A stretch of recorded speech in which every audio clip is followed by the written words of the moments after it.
Bonjour à tous. Bonjour. Alors la première chose à vérifier, c'est si vous nous entendez tous bien. Vous avez un chat sur votre droite, juste pour nous confirmer que le son est bon de votre côté. Super. C'est parfait. Ah, très bien. Eh ben, on va pouvoir démarrer. Alors, le sujet du jour, c'est le business development pour les cabinets d'avocats. En attendant que les derniers arrivent et nous rejoignent, on peut commencer à se présenter, Sophie? Oui, bonjour à tous. Donc, je suis Sophie Bailleville. Je suis associée au sein d'un cabinet de conseil qui s'appelle Blue Wall, qui est spécialisé dans la communication, le marketing et le développement essentiellement des cabinets d'avocats. Donc, moi, j'ai été moi-même au sein à la direction de la communication et du marketing de cabinets d'avocats anglo-saxons et français pendant plus de 20 ans. Voilà. Et aujourd'hui, je suis à la tête de cette société Blue Wall avec une autre associée et nous conseillons toujours des cabinets d'avocats dans toutes leurs problématiques de développement et de marketing. Merci, Sophie. Et donc, moi, je suis Nathalie Plater. Je suis responsable de toute la partie marketing chez Nomination. Alors, je vous expliquerai en quelques mots ce qu'on fait chez Nomination. Et pour ma part, donc, je suis constamment en lien avec des problèmes de prospection de par notre outil, mais aussi parce que j'accompagne au quotidien mon équipe commerciale pour les aider à vendre. Et on a une question effectivement de Anne-Laure au sujet du support. Alors on vous enverra le replay juste après l'événement, donc vous pourrez revisionner tout ce qu'on va se dire.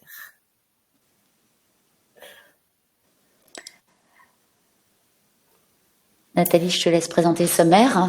Tout à fait. Alors aujourd'hui, de quoi on va parler plus précisément dans le thème du BD pour les cabinets d'avocats, Anne-Sophie va expliquer pourquoi c'est important aujourd'hui d'aller chercher de nouveaux clients. On va aussi voir quels sont les prérequis pour être efficace dans sa stratégie de BD. On va vous présenter des actions concrètes à mettre en place et Sophie vous présentera des cas très concrets qu'elle a pu mettre en place avec ses clients. Alors, parfait, ben ça on peut passer très vite, on s'est déjà présenté. Donc, Blue Wall, vous pourrez aller voir sur notre site, même si notre site, nous sommes les coordonnées les plus mal chaussées, puisque nous n'aimons pas du tout notre site et nous allons le refaire. Mais donc, moi, j'ai plus de 20 ans d'expérience. On fait des différentes missions qui vont de la définition de la stratégie d'un cabinet, son positionnement, évidemment tout ce qui est stratégie et action de business développement. Nous agissons aussi pour les cabinets qui n'ont pas d'équipe en interne, comme une direction marketing et de la com externalisée. Donc nous sommes comme si nous étions en interne, mais nous sommes en externe. Et nous travaillons sur de multiples projets qui intéressent beaucoup les cabinets, qui vont être de la marque employeur justement pour attirer les talents et les garder, de l'obtention des labels, des projets de RSE. On fait aussi évidemment des relations presse, ça intéresse beaucoup les avocats, donc nous travaillons avec la presse. Et puis nous formons aussi les avocats. Ce matin, j'étais encore sur la formation d'une équipe d'avocats sur l'IA et l'industrie juridique. Mais on fait des tas de formations sur comment faire des relations presse, comment mieux gérer les réseaux sociaux, etc., etc. Donc on a une activité développée de la naissance d'un cabinet jusqu'à son accompagnement dans son développement total. Voilà rapidement pour moi. Et donc de mon côté, même exercice, je vais vous présenter rapidement Nomination. Nomination, on produit de la data maintenant depuis plus de 20 ans pour vous aider à trouver de nouveaux clients. Donc on a un outil dédié qui est une solution plutôt dédiée au BD. On a une solution plutôt dédiée pour faire des campagnes emailing de demande de rendez-vous, de notoriété, d'envoi de newsletters, etc. On peut retrouver également toute la donnée nomination directement dans un CRM. Et on a également une partie données. Donc, on va vous permettre de nettoyer et d'enrichir vos fichiers avec de la donnée à jour. Alors, voilà, on a déjà quelques clients qu'on aide sur ces différents aspects. Et maintenant, on va partir dans le vif du sujet. Alors, pourquoi aller chercher de nouveaux clients? Moi, je voudrais démarrer avec une petite citation d'une personne, d'un professeur à Harvard, qui est spécialiste des problématiques de développement des cabinets de conseil, donc des cabinets d'avocats, qui a dit, et de façon très juste, ce que vous faites du temps consacré à vos dossiers détermine vos revenus actuels, mais ce que vous faites de vos heures non facturables détermine vos revenus futurs. Ce qui est très très vrai, puisque en fait le BD consiste vraiment à mettre en œuvre des stratégies et des actions qui vont faire que vous allez accroître votre portefeuille client et développer votre clientèle et évidemment augmenter vos revenus. Donc aujourd'hui, on voit, c'est vrai que beaucoup de cabinets et beaucoup d'avocats en solo qui sont souvent complètement débordés sur leur dossier, traitent leurs clients en premier, ce qui est normal. Mais il faut surtout penser aussi aux clients de demain et se dégager du temps pour faire du marketing et du développement, ce qui vont assurer en fait votre croissance de demain. Ça, c'était pour une petite clarification de la définition de ce que c'est le BD. Pourquoi faire du BD?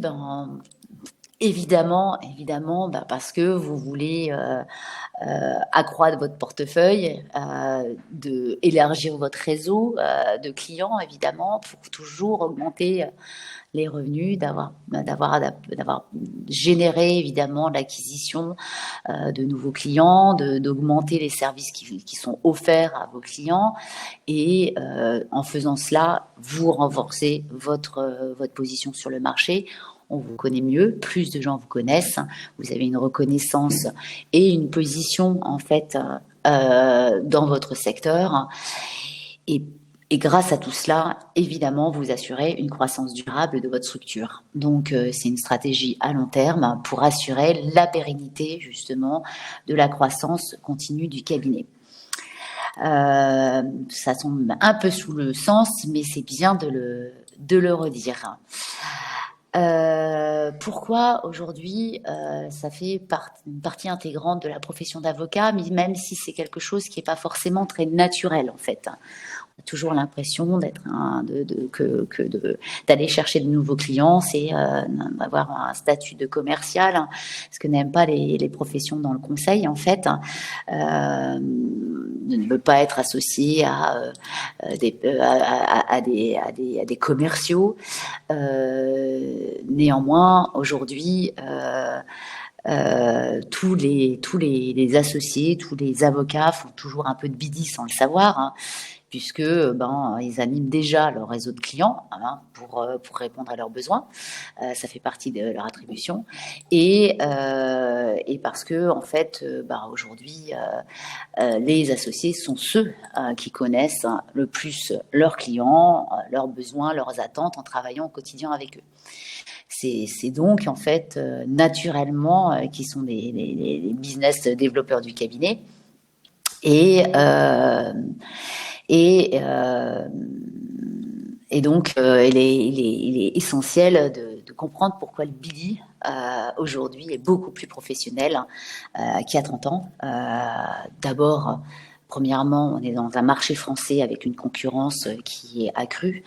Tous les rapports sur le marché européen montrent que le marché juridique français, l'industrie juridique française est le marché le plus concurrentiel.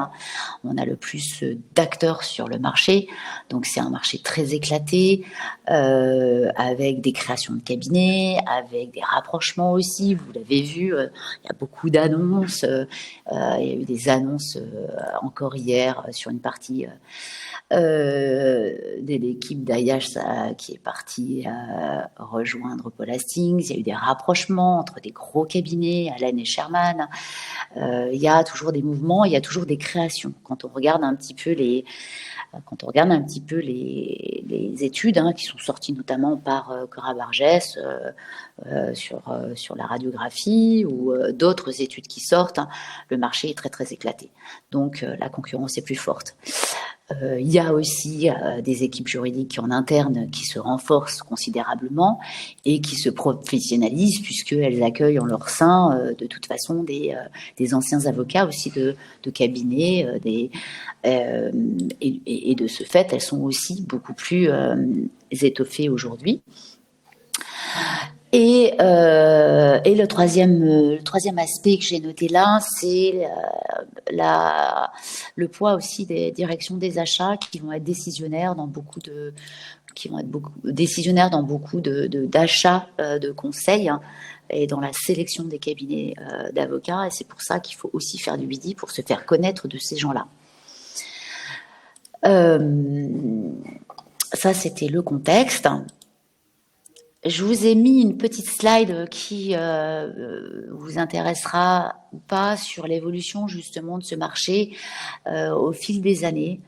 Donc, les années 90 avec la fusion des conseils juridiques avec les avocats, l'arrivée des anglo-saxons aussi, et l'importation de toutes ces pratiques marketing qui étaient jusqu'alors très méconnues en France. Donc ça a beaucoup changé. Il y a eu des grandes dates qui ont marqué un petit peu l'industrie juridique. Il y a eu aussi évidemment les legal tech qui sont arrivés. Il y a l'arrivée de l'IA maintenant qui impacte fortement le marché, la façon dont les cabinets aussi se positionnent avec ces outils, comment ils répondent aussi aux besoins des clients avec ces outils. Donc il y a eu tout cela fait que la concurrence est vraiment accrue, phénoménale sur différents aspects et qu'il est important de se démarquer. Alors, les fondamentaux du BD. On va commencer par un fondamental du BD qui est vraiment aussi, en tout cas sur les cabinets où il y a quand même quelques équipes, c'est d'aller chasser en meute. Ce qu'on dit souvent en cabinet, aller chasser en meute, l'importance du collectif et de voir ce qu'on peut faire ensemble pour inscrire tout ça dans l'ADN du cabinet et pour en faire un levier de succès. Regarder un peu vers qui on peut prospecter, comment on peut le faire. Donc ça, c'est vraiment inscrire ce collectif, ce qui n'est pas toujours facile, parce que la profession d'avocat, évidemment, comme vous le savez, elle est au départ, ce sont des individuels qui se regroupent dans un cabinet, mais qui sont des entrepreneurs aussi et qui sont au départ des libéraux, donc, mais qui œuvrent ensemble dans une structure. Un des fondamentaux, excusez-moi pour cette énorme faute de grammaire, du BD, c'est de connaître ses cibles, évidemment, qui sont mes cibles, qui sont mes prospects vers qui je veux me développer, connaître son offre, donc avoir une offre de service très lisible. Qu'est-ce qui différencie aujourd'hui votre savoir-faire de celui de vos concurrents? Quels sont vos principaux atouts? On s'aperçoit, en tout cas, nous, en accompagnant des différents cabinets que c'est pas des questions qui sont forcément posées parce que, en fait, les associés sont dans une routine qui délivre et qui se posent pas toujours les bonnes questions. Donc, c'est quoi les expertises clés? Qu'est-ce qui marche pour le cabinet? C'est quoi notre valeur ajoutée? C'est quoi, en fait, quels sont les secteurs d'activité dans lesquels on a un savoir-faire spécifique? Et pourquoi les clients viennent nous voir essentiellement? Pourquoi ils viennent voir ce cabinet et pas un autre? Un point essentiel, c'est évidemment de connaître son marché. Alors son marché, ses concurrents. Le marché, c'est c'est quoi les attentes de mes clients, c'est quoi leurs nouveaux besoins, est-ce qu'ils ont besoin de plus de conformité aujourd'hui, est-ce qu'ils ont besoin de nouveaux outils, est-ce qu'ils ont besoin, quelles sont leurs attentes, quelles sont les opportunités qui s'offrent à moi. Mais c'est quoi aussi la concurrence, hein. C'est qui les confrères que j'ai en face de moi? C'est quoi leur force par rapport aux miennes? Hein. C'est quoi leurs points faibles par rapport à mes points faibles à moi? Est-ce qu'ils ont plus de réseau? Est-ce que ils ont une empreinte géographique plus forte? Est-ce qu'ils ont d'autres pratiques de droit que je n'ai pas? Mais bien connaître évidemment la concurrence. Et j'ai mis quand même définir ses objectifs parce que c'est quelque chose qui est toujours un peu compliqué de se dire, de se poser 2 minutes dans un cabinet, se dire qu'est-ce que mes objectifs à titre individuel et pour le cabinet. Donc évidemment, le développement de chaque associé doit s'inscrire dans la stratégie de la croissance d'un cabinet, mais je dois me poser aussi les bonnes questions. C'est quoi mon projet? C'est quoi le projet du cabinet? C'est quoi le projet des pratiques à 2 ans, à 5 ans? C'est quoi l'objectif de rentabilité, de CA, de développement? En fait aussi par qui je passe pour y arriver, c'est quoi mes apporteurs d'affaires, sur qui je peux m'appuyer et sur qui je peux m'appuyer en interne aussi pour développer mon business. Voilà. Et puis le dernier point, souvent qui n'est pas présent dans un cabinet, c'est pour atteindre toutes ces personnes, c'est d'avoir une base consolidée de données clients et de données prospects pour pouvoir justement atteindre toutes ces cibles. Parce que sans ça, vous avez beau avoir tout ce qu'il vous faut, d'avoir votre stratégie, votre offre définie. Si vous ne savez pas à qui il faut envoyer ça, on a un sacré problème. Donc, mais c'est vrai, on a un sentiment d'enfoncer des portes ouvertes, mais il y a beaucoup de cabinets où en fait, c'est du temps, c'est compliqué, on n'a pas les outils, du coup, en fait, on produit du contenu, on produit des tas de choses, ça n'atteint pas en fait sa cible parce que on n'a pas de données fiables ou on n'a pas de données suffisamment complétées. Et voilà, donc je vais laisser la parole à Nathalie qui va rebondir sur mon propos sur les Exactement. données. Voilà. Exactement. Merci Sophie. Donc je vais enchaîner avec ce qu'a dit Sophie, effectivement sur les prérequis pour faire du BD. Et les 3 piliers d'une stratégie efficace, comme l'a dit Sophie, c'est tout d'abord la bonne cible. Sans avoir sa cible, effectivement, toutes les actions qu'on va faire derrière ne seront pas optimisées ni efficaces. Qu'est-ce qu'on dit à cette cible? Donc, faut leur transmettre la bonne information. Et quand on leur dit, quel est le moment le plus opportun pour qu'ils entendent ce qu'on va leur dire? Et c'est ce qu'on va voir en détail. On a parlé d'avoir effectivement la bonne cible, les bons prospects, la bonne base. Mais comment je fais pour avoir tout ça?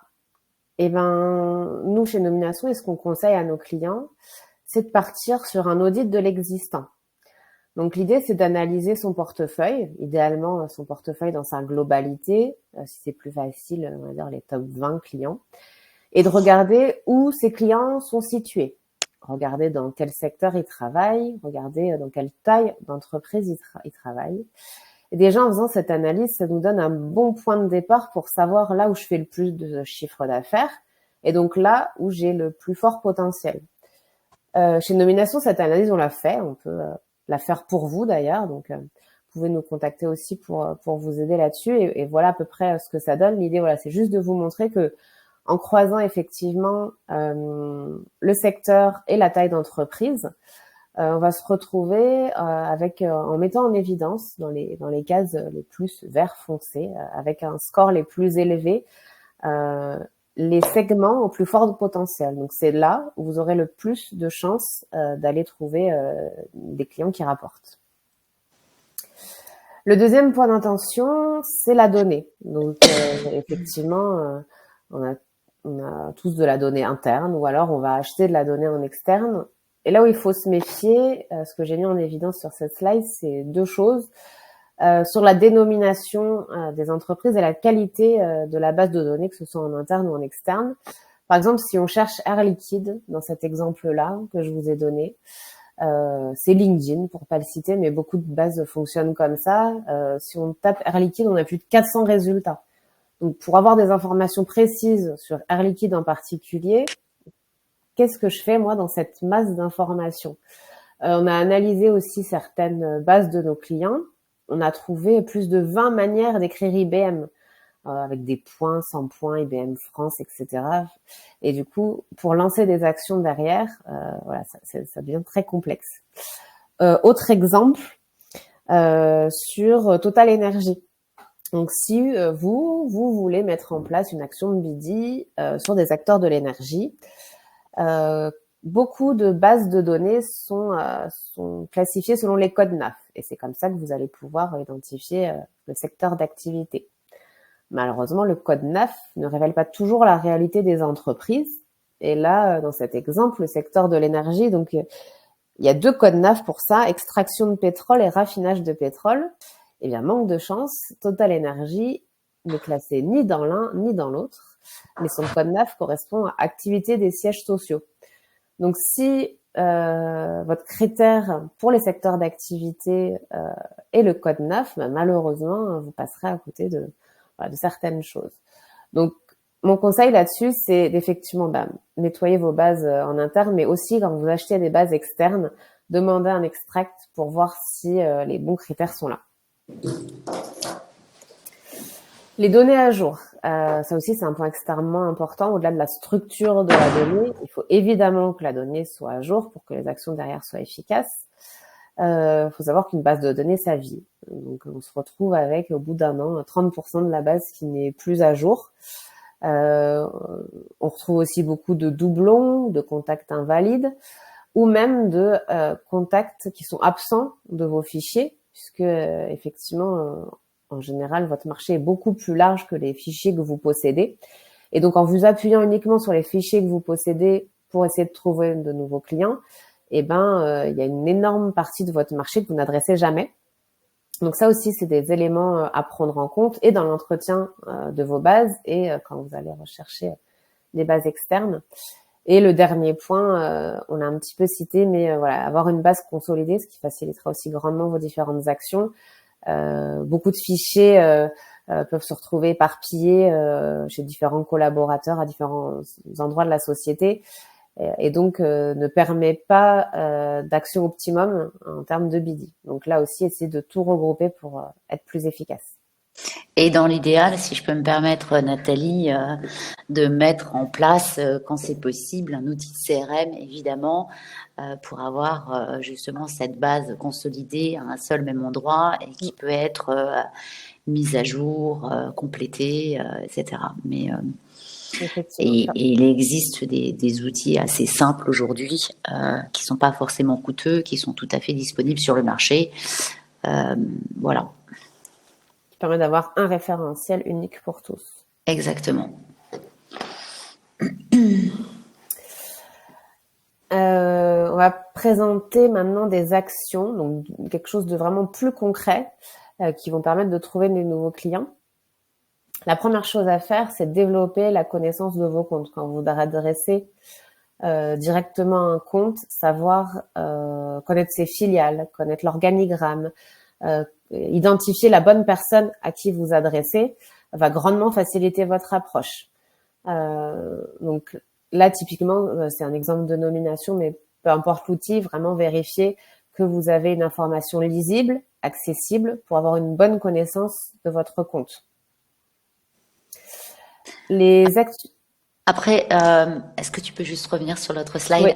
Après, développer la connaissance de vos comptes, l'outil nomination peut être aussi sur développer la connaissance de vos prospects. Mais c'est pas, ça va être la recherche d'un contact, voir dans quelle branche il se situe exactement. Est-ce qu'il fait partie de la direction? Il fait partie des services support? Est-ce qu'il fait partie de la partie compliance? Et ça, c'est souvent très très utile avec la fiche qui va bien qui est très très détaillé sur la personne en question. Donc ça, c'est vrai que la connaissance des comptes dans cette plateforme est quelque chose qui est vraiment très très utile en tout cas. Oui, Pardon. merci pour ce complément, pas de souci. En tout cas, vous l'aurez compris, voilà, l'outil nomination a pour objectif effectivement de mieux connaître vos comptes, mais aussi vos contacts pour mieux les adresser. Donc, il y a une partie effectivement de fiches sur les comptes, sur les contacts, les organigrammes. Également, une partie sur la connaissance des actualités des entreprises. On parlait du bon contact, mais également du bon moment en introduction. Effectivement, tomber un moment propice à ce que votre interlocuteur vous écoute, c'est pas donné parce qu'on est tous surchargés. On a tous effectivement beaucoup de travail, beaucoup d'emails, beaucoup d'appels. Mais c'est vrai que quand on arrive au bon moment, ça fait toute la différence. Et donc, en fonction de vous, de votre activité, de ce que vous proposez comme service, à vous d'identifier les bons moments et de le raccrocher à votre activité pour contacter vos prospects. Donc j'en ai mis quelques-uns en exemple. Voilà, ça peut être une fusion, acquisition, un développement international, un nouveau site, ou même un licenciement pour certaines activités d'entre vous. Enfin voilà, il y a plein d'actualités, il y a plein d'événements dans la vie des entreprises. Et si vous arrivez à ce moment-là précis, eh bien, vous serez davantage écouté. Et typiquement, pour mettre ça en place de manière efficace, la préconisation qu'on donne à nos clients, nous, c'est de faire cette veille, donc toutes les semaines, et de se préparer un kit en amont d'email type pour chacune de ces actualités. Donc, se dire voilà pour je sais pas une fusion, j'envoie tel type d'email et je le rédige à l'avance. Pour un licenciement ou un sujet de recrutement, etc. Je vais prévoir tel email. Et donc chaque semaine, vous n'aurez plus qu'à envoyer vos différents emails sans réfléchir à chaque fois à la construction de votre email, juste à changer quelques paramètres pour personnaliser, bien évidemment. Mais au moins, ça permet de s'ancrer dans la routine et d'être vraiment plus efficace au quotidien.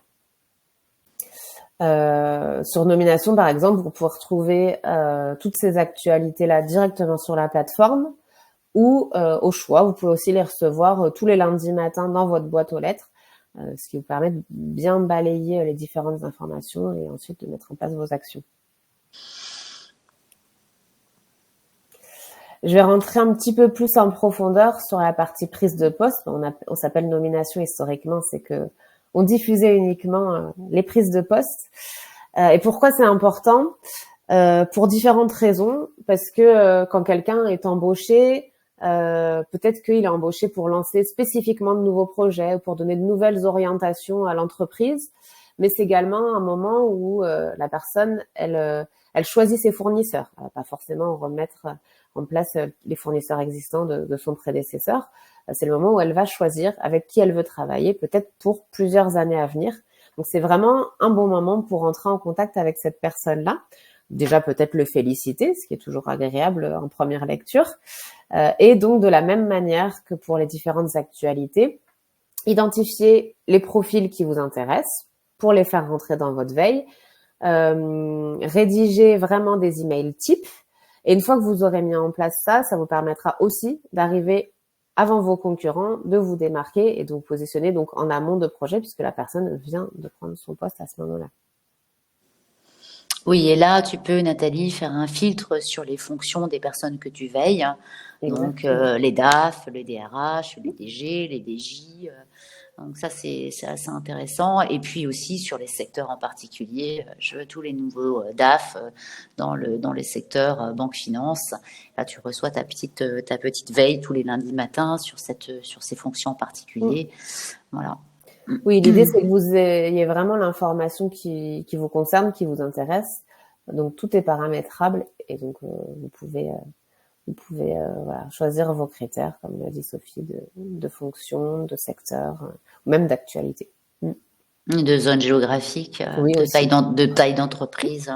C'est vrai que on peut vraiment affiner fortement la recherche pour pas se retrouver le lundi matin avec 350 nominations Oui, sur des ça fait typologies beaucoup. Oui, d'entreprises, voilà. sur des typologies d'entreprises qui nous intéressent absolument pas. Voilà. Ouais. Le troisième point, c'est mettre en place des campagnes de notoriété. Et là, c'est Sophie qui va développer plus avant ce sujet-là. Alors, je vais vous donner quelques exemples en fait de campagnes qu'on a pu mener nous chez Blue Wall pour différents clients qui ont décidé de prendre nomination. Donc, au départ, bon, ça dépend de la typologie du cabinet. Hein. Donc, il y a des cabinets qu'on accompagne qui sont des gros anglo-saxons, mais il y a des cabinets aussi de niche, monopratiques, et puis il y a des cabinets qui sont des Français multiservices. Et donc, tous ont des besoins un petit peu différents en termes de BD et ont des stratégies aussi différentes, mais il y a des choses qui marchent et il y a des choses qui sont tout à fait facilement faisables et sur lesquelles il est intéressant de s'arrêter. Donc, typiquement, là, je vous donne un exemple d'une campagne qui a été lancée par un cabinet de niche qui fait du droit social essentiellement et qui avait besoin de faire un peu de notoriété autour d'une expertise, d'une offre de service en particulier. Donc, son point, c'était nous accompagnons les dirigeants dans leur arrivée dans les entreprises, mais aussi dans leur départ, pour faciliter les départs de ces dirigeants, de ces cadres supérieurs dans les entreprises.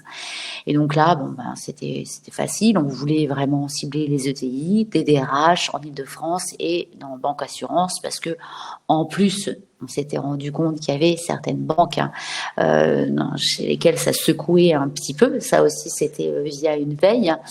Et donc, une campagne a été envoyée et vraiment sur du prospect, prospect froid, absolument inconnu. Et ça a déclenché un rendez-vous qui a donné en fait un premier dossier, puis un deuxième dossier, et puis là, bon, bah, c'est devenu un client. Un client récurrent du cabinet. Donc, et pourtant au départ, c'était voilà, on sait faire ça, on est tel cabinet, on sait faire ça, et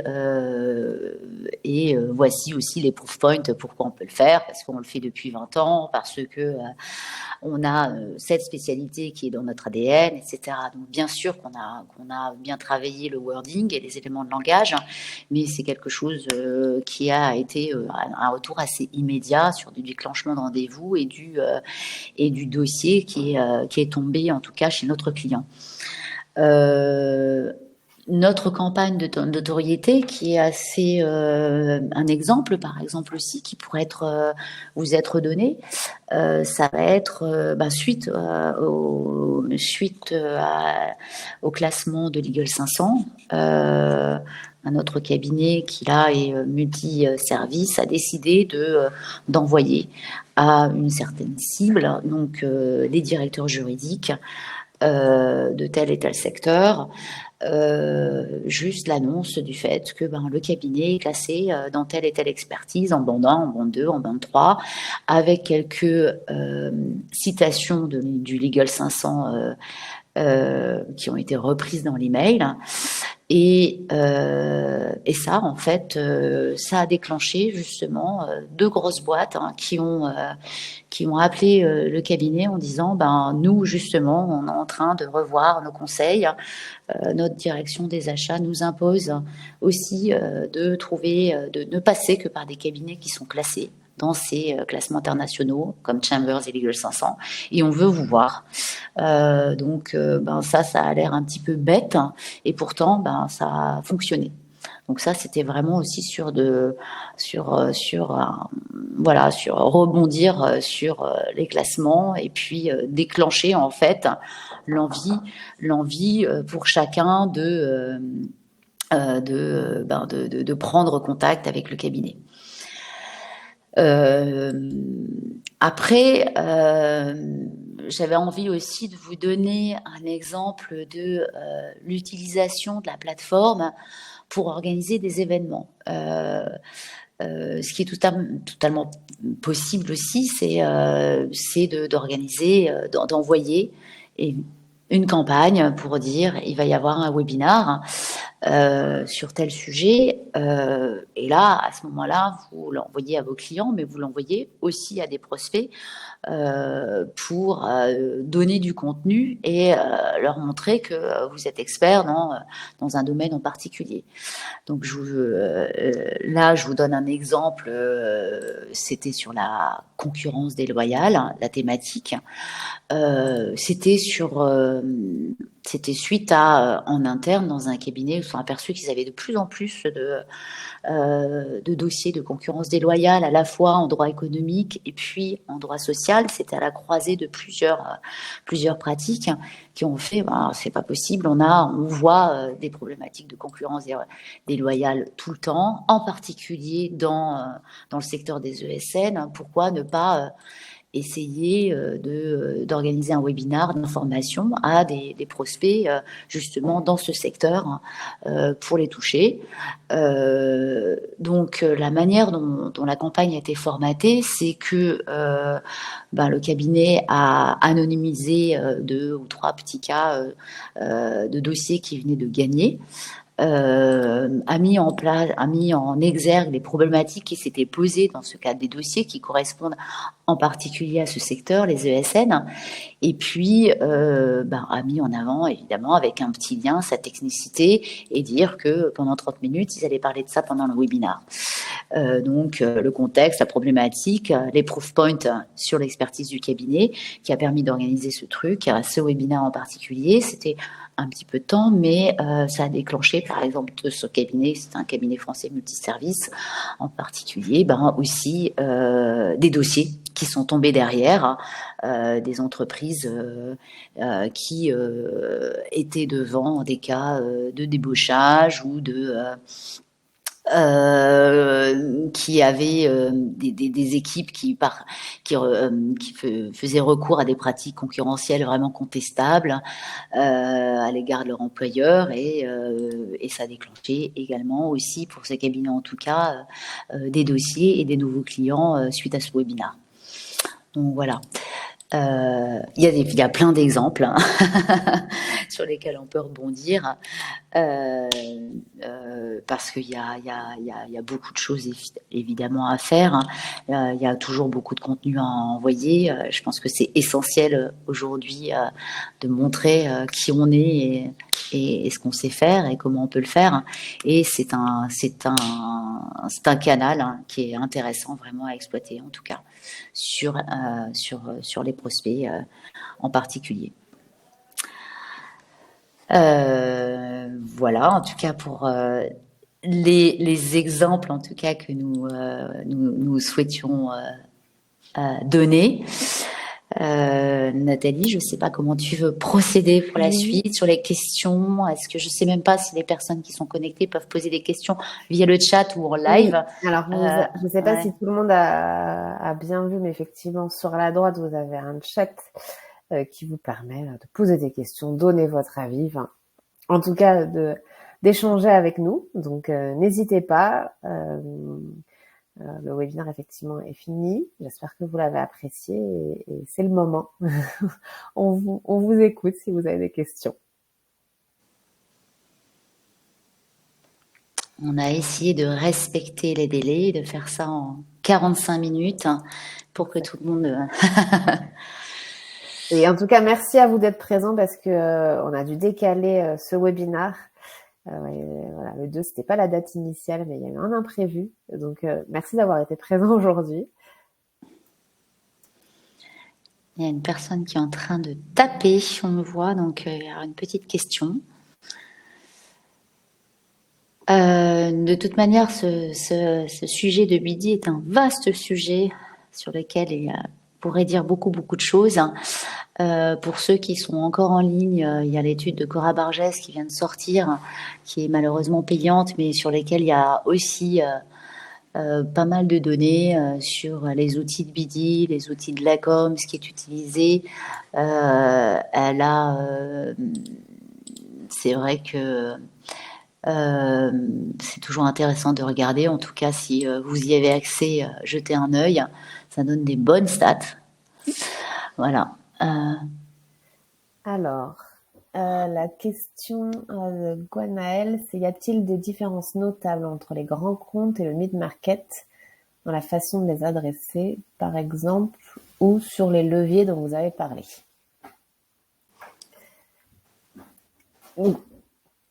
Est-ce que tu veux répondre, Sophie, ou est-ce que... Non, vas-y, je te laisse la main. Je regarde la différence. Alors, oui, en fait, vous devez effectivement vous adapter à votre cible. Euh, est-ce que, pas forcément dans les manières de s'adresser à elle, mais enfin, dans les moyens de s'adresser à elle, parce que, effectivement, les webinars, les emailings de notoriété, les emailings de demande de rendez-vous, tout ça, ça va leur parler. Par contre, c'est plutôt la manière dont vous allez vous adresser à eux dans ces différents leviers, les sujets que vous allez aborder dans ces différents leviers, plus ou moins stratégiques en fonction effectivement de leur taille, qui vont jouer. Donc moins le moyen, mais plus la manière dont vous allez vous adresser à eux. Après, ce qui est toujours très essentiel, en fait, c'est de vraiment bien connaître ces les comptes à qui vous adressez. C'est pour ça que moi, pour mes clients, quand je fais des campagnes, je fais jamais des campagnes où il y a 5000 personnes en fait qui sont Ouais. touchées. Vraiment, jamais, jamais, jamais. J'essaye de faire des campagnes extrêmement ciblées. C'est celle-ci qui marche. Autant sur justement la typologie d'entreprise que sur les personnes qui sont touchées et sur les zones géographiques. Moi, je trouve qu'il n'y a pas de différence notable, mis à part ça. C'est que, en fait, on a besoin d'avoir quelque chose de construit quand vous, qu'est-ce que vous avez à dire et comment vous le dites et comment vous prouvez que vous êtes aussi le bon interlocuteur qu'on veut appeler. Donc, c'est la façon aussi dont vous formatez vos emails pour les toucher. Moi, j'essaye de faire quelque chose de concis. Les gens en ont marre de lire des pavés, comme on en a marre de lire des sites internet où il faut cliquer 12 fois pour trouver l'expertise du cabinet. Je pense qu'il faut des choses assez précises, assez concises et qui marquent aussi, qui soient pas, pardonnez-moi, du bullshit et qui montrent aussi votre expertise en prouvant par des points ce que vous êtes capable de leur offrir et de répondre en fait aux problématiques qu'ils vont avoir. Oui. Mm. Enfin, effectivement, la grosse catégorie vont être les grands comptes au mid-market, mais c'est pas une catégorisation à part entière, c'est-à-dire que Ouais. là-dedans, il va y avoir des secteurs différents, qui vont avoir des problématiques différentes, des fonctions différentes, auxquelles faudra s'adresser de manière personnalisée. Donc, oui. Alors, Gwenaëlle dit, grand merci. Dernière question, en moyenne, combien de contacts pour un contact intéressant? Un rendez-vous, par exemple, et je vois pas la... Je suis pas sûre hop. d'avoir compris la question. Si, en fait, je pense avoir compris la question, mais Gwenaëlle va nous dire si on la comprend bien. À combien faut-il d'envoyer pour déclencher un rendez-vous? C'est ça, Gwenaëlle, j'imagine, la question. Et ben en fait, ça dépend. Il n'y a pas de. Voilà, c'est ça la question. Ok. Ok. Pour avoir envoyé beaucoup de campagnes, je dois vous dire que ça dépend. Là, la campagne que j'ai faite récemment sur Legal 500, j'ai eu cette idée en disant ça peut marcher. Je pensais pas que on a fait. Alors, je vais vous dire exactement les chiffres. On a fait un envoi sur à peu près 250 cibles et on a déclenché 3 rendez-vous. C'était ça la stat. Voilà, mais parfois la stat elle va être un mailing pour euh, un mailing pour un rendez-vous, mais ce rendez-vous va être un rendez-vous capital En l'occurrence, pour un de mes clients, elle a décroché un rendez-vous avec L'Oréal et depuis, il travaille avec L'Oréal quotidiennement. Donc, ça a été qu'un seul rendez-vous, mais ce rendez-vous, il n'arrête pas d'amener de nouveaux dossiers. Donc, il suffit d'un rendez-vous sur un envoi à 300 personnes pour que ça soit en fait quelque chose d'efficace. Mais à moins que tu aies des stats qui soient différentes des miennes, Nathalie. Oui, je suis d'accord avec toi.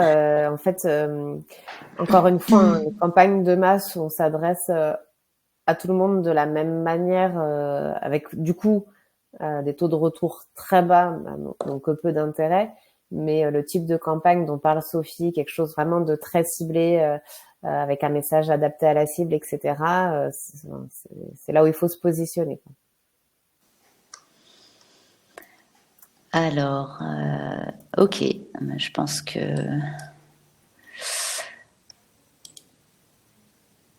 qu'on a fait le tour, à moins qu'il y ait d'autres questions. Après, si vous avez d'autres questions qui vous viennent, on est toujours dispo, hein. Moi, je suis dispo. Je ne sais pas s'il y avait nos emails dans la presse, Nathalie, mais vous pouvez toujours soit appeler Nathalie, soit m'appeler moi s'il y a d'autres questions ou d'autres points que vous souhaitez compléter.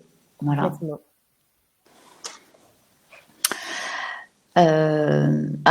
Guénalel est en train de taper aussi. C'est le moment, allez-y. D'accord, très bien. Eh bien, merci. Bonne soirée également. Bonne soirée à tous et peut-être à bientôt pour d'autres questions. Merci beaucoup pour votre présence. Bonne soirée. Merci à tous. Au revoir.